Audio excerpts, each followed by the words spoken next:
Alors, si vous êtes arrivés maintenant, nous sommes ici avec Adrienne, professeure de l'équipe du français actif. C'est un plaisir d'être ici avec elle et on découvre un petit peu son parcours, sa relation avec le français. Donc, si vous arrivez maintenant, vous pouvez écouter les autres épisodes. Mais c'est parti, on va continuer. Donc, dans tous les changements que le français t'a permis, quelles sont pour toi les questions, on pourrait dire culturelles, dans le grand sens de la culture? Est-ce qu'il y a, des musiques, des habitudes culturelles liées aux arts, mais aussi aux habitudes de tous les jours qui ont transformé ta vie et que tu as adoptées dans ta vie? Ouais, je crois. Je crois que, par exemple, ma façon de cuisiner a changé. J'ai une Mmh. perception différente par rapport à la gastronomie, des ingrédients, des façons de préparer les plats et tout. Oui, quoi d'autre? Je t'aide déjà, mais je suis quelqu'un de très ponctuel. J'arrive à l'heure tout le temps. C'est pas très une habitude brésilienne, je pense. C'est même Voilà. difficile, hein, de convivre, hein. Mon mari qui est complètement brésilien est toujours en retard, toujours en retard. Entre nous, ça fait des des disputes, mais là, ça fait déjà on est ensemble, ça fait 12 ans, c'est énorme et même toute ma famille sait déjà qu'il est tout le temps en retard. Donc quand j'arrive avec une tête un peu par exemple, on va déjeuner chez mon père, on déjeune souvent chez lui et j'arrive avec une tête un peu renfermée comme ça. Mon père dit: «Mais tu sais pas qu'il est comme ça?» Oh là là, il est toujours en Ouais. retard. Ouais, moi, je suis jamais en retard. Au moins, j'essaie vraiment, c'est quelque chose que je tiens, à laquelle je tiens. Et puis après, je pense aussi que peut-être moi, aujourd'hui, je ne sais pas, j'ai une séparation plus forte des contextes formels et informels aussi, je dirais. J'ai changé un peu ma manière de parler le portugais, Mmh. en Alors parlant le on va français. expliquer ça à quelqu'un qui commence le français maintenant, qui n'a peut-être pas très bien compris comment ça, une question de la formalité et l'informalité dans la langue, comment ça se donne? J'ai une anecdote. La première fois que je suis partie en France, j'étais à l'aéroport et la police de la douane m'a arrêtée pour demander mon passeport, des démarches habituelles. Et moi, j'étais vraiment très nerveuse. J'ai parlé déjà le français à l'époque, mais je maîtrisais pas ce côté formel et informel. Et quand on est, en face de la police en France, c'est très important d'être formel, d'utiliser, le pronom «vous», voilà, avec les personnes. Et moi, j'étais très, très nerveuse et j'ai tutoyé. J'ai utilisé «tu» pour m'adresser à la police. Voilà. Et il a ri de moi. C'était Mmh. ça, ça, comment on dit?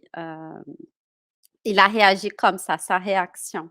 Mais en français, en fait, quand on ne connaît pas bien la personne, quand on est dans des contextes, des commerces, d'aéroports, par exemple, on va préférer d'utiliser «vous» pour s'adresser aux gens.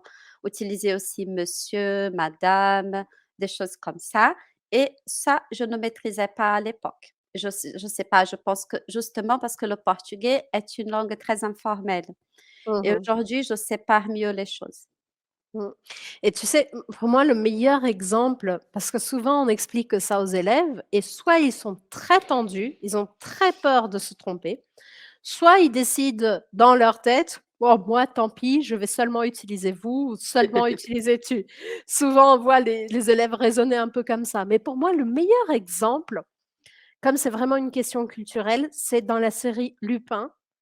Il y a un épisode que j'adore, un extrait d'un épisode que j'adore. Donc, si vous n'avez pas vu cette série, c'est une série, je pense qu'elle est encore disponible sur Netflix, dans tous les pays, si je ne me trompe pas. C'est une des séries les plus vues sur Netflix. Et l'acteur, qui s'appelle Omar Sy, est un acteur noir. Il est noir. Et donc, le personnage principal est noir. Et ça, c'est un point qui est très important parce qu'il y a une scène, après, je ne me souviens plus dans quelle saison, dans quel épisode, mais il y a une scène il joue plusieurs, c'est un personnage, mais il se transforme en beaucoup de personnages différents à l'intérieur de la série. Et non, je ne vais pas vous raconter toute la série, ne vous inquiétez pas, mais il y a cet épisode spécifique où il arrive et justement il va parler à un commissaire de police ou je ne sais plus exactement quelle est la fonction de l'autre personne, et il dit tu. Non, pardon, c'est l'autre, le policier qui dit tu à cet acteur, donc à ce personnage, qui est noir. Et donc le personnage, et ils ne se connaissent pas. Alors en France, en général, on devrait dire vous. Quand tu parles à quelqu'un que tu ne connais pas, tu devrais dire vous. Le fait d'utiliser le tu fait que le personnage réagisse d'une façon comme si l'autre était raciste parce qu'il est en train d'utiliser tu et donc il ne démontre pas le respect suffisant. Donc pour moi, c'est un excellent épisode pour comprendre la la dimension de cette question culturelle. Parce que selon bien sûr, quand on est touriste et qu'on arrive quelque part et que clairement on a peur, les gens vont comprendre, ils vont pas mal réagir. Mais selon la situation, il faut vraiment bien utiliser soit vous, soit tu. Sinon, c'est vraiment bizarre. Et de l'autre côté aussi, aussi une petite anecdote. Une fois, je n'habitais plus avec mes parents depuis longtemps. J'ai habité 3 ans en Argentine et après j'ai habité à Londres, 1 an et demi aussi. Donc pendant longtemps, j'étais très loin de mes parents et j'étais allée en France en même temps que ma mère. Et ma mère avait un dîner chez une collègue, ma mère est psychanalyste et elle avait un dîner chez cette collègue et elle a demandé à sa collègue: «Est-ce que je peux emmener ma petite fille?» Elle l'a dit comme ça: «Est-ce que je peux emmener ma petite fille?» Et sa collègue a dit: «Oui, bien sûr», en pensant que c'était sa petite fille, c'est-à-dire la fille de sa fille. Et ma mère avait dit petite fille, ma mère est française, hein, donc elle sait très bien ce qu'elle avait dit, petite fille. Mais elle avait dit en tant qu'affection, en démontrant son affection. Quand je suis arrivée, j'ai vu dans la tête de cette femme la surprise et elle a passé tout le dîner à me vouvoyer. Tandis qu'elle tutoyait tout le monde, ce qui pour moi marquait vraiment une relation de distance. J'avais déjà 20 ans, 21 ans, je ne sais plus. Ce qui pour moi marquait une relation de distance et de je ne voulais pas que vous soyez là. Donc c'était vraiment je ne vous connais pas. Je pense qu'elle avait même fait un commentaire, «Ah, je pensais que c'était votre petite fille, elle est bien grande votre petite fille», quelque chose comme ça. Mais bon, ce sont 2 histoires et plus ton histoire pour marquer cette question du vous et du tu, de la formalité de la langue française. Mais attention de ne pas être trop stressé avec ça. Parce que si vous stressez trop, vous allez ne pas vouloir parler, ayant peur de vous tromper et la communication est toujours plus importante que tout. Oui, tout Ça à c'est fait. Mais c'est important ce que tu dis parce que c'est ça aussi. Quand ils remarquent, les Français remarquent qu'on est des étrangers et qu'on fait des efforts pour parler le français et tout, je pense que ça, c'est vraiment pas le principal. Si on arrive à bien maîtriser vous et tu, oui, c'est super. Mais sinon aussi, la question, c'est la communication et faire des efforts pour parler la langue. Ils vont très bien nous comprendre. À la limite, ils vont faire comme le policier, il va rire. Voilà, comment cette fille, elle me tutoie mmh, alors que je suis une, autorité et qu'elle ne me connaît pas du tout. Elle a en fait, c'était de la naïveté de ma part et il a très bien compris. Il n'a pas du tout mal pris cette situation et c'était, bah, une situation rigolo et maintenant j'ai cette histoire à raconter. Mais c'est vrai que c'est différent, c'est un code social. C'est un code social, culturel français et je crois que c'est plus marquant en France, en Europe. Par exemple, au Canada, ça ne se passe pas comme ça. Où j'ai habité à La Réunion, c'est aussi moins fort. Voilà, mais avec, surtout les plus âgés et dans les commerces, on va préférer d'utiliser «vous». Mais c'est une question d'habitude. super. Mmh. Alors dis-moi, est-ce que si on a des gens ici qui veulent parler français, qui veulent, améliorer leur français, quelles seraient pour toi les recommandations que tu leur donnerais de qu'est-ce qu'ils devraient faire? Ah, ils devraient, pratiquer, c'est ça, utiliser ce qu'ils savent pour aller plus loin. C'est ça l'important, en fait, c'est de communiquer. Il y a plusieurs choses qu'ils peuvent faire, mais la première chose, c'est d'essayer d'avoir un contact plus direct avec le français, faire vraiment des échanges, peut-être avec quelqu'un, bon, un Français ou un quelqu'un qui essaie de parler le français aussi, des collègues et tout. Et puis après, il y a tellement de choses à faire, comme tu as dit, il y a Lupin, il y a une série, vous pouvez regarder des séries en français.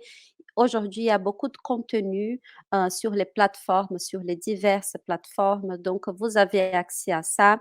Vous pouvez regarder avec des sous-titres. Je conseille souvent aux élèves de faire de petits résumés à chaque fin d'épisode parce que quand il s'agit d'une série, on connaît davantage l'histoire de chaque personnage et on arrive à parler mieux de ça. Plutôt que d'un film où se passe beaucoup, énormément de choses, je pense que la série, c'est vraiment on peut faire un travail didactique. À part ça, on peut prendre note des petites expressions. Je dis souvent qu'il y a des expressions et des mots en français qu'on comprend. On a l'impression de comprendre. On voit que les gens utilisent beaucoup, mais nous, on n'utilise pas parce qu'on n'est pas certain, certaine et tout. Donc, c'est ce genre d'expression qu'on doit prendre note, chercher en français la définition et se dire, bah, moi, je vais utiliser ça. Je vais Mmh. essayer d'utiliser, de mettre dans mes phrases. Si dans un premier temps, c'est pas très bien, c'est pas grave. C'est en essayant, c'est en faisant des tentatives qu'on va comprendre surtout les choses qui ne sont pas dans notre langue maternelle. Voilà. Mmh mh. Donc, il faut se mettre de défis, se mettre en action et se mettre de défis. On ne peut pas rester dans notre zone de confort. Ça, c'est très dangereux. Voilà. Donc, si on parle déjà avec un certain vocabulaire et tout, il faut aller plus loin en voyant les collègues, en écoutant de la musique. J'aime aussi dire aux élèves de chanter dans le karaoké parce que Mmh. dans le moteur de recherche de Google, vous pouvez taper, par exemple, j'aime beaucoup Milor pour Mmh. ceux et celles qui ont du mal à prononcer le R, parce que je Mmh. pense qu'Edith Piaf a une très bonne diction, évidemment. Donc, on tape Milor, karaoké et on chante avec.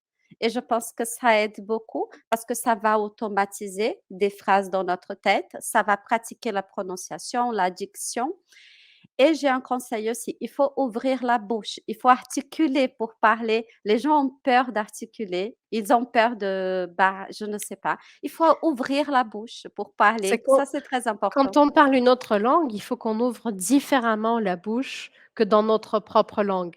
Sinon, les sons qui n'existent pas dans notre langue, ils ne vont pas sortir. Un Oui, exemple, c'est le son nasal «en», «en».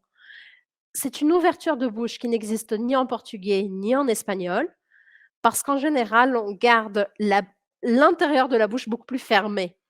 Et en français, on ouvre cet espace. Je dis toujours que c'est comme si on avait une pomme de terre très chaude dans la bouche et qu'on ne peut pas la cracher, parce que ce type d'image peut nous aider parce qu'on a déjà eu cette sensation en général, tous.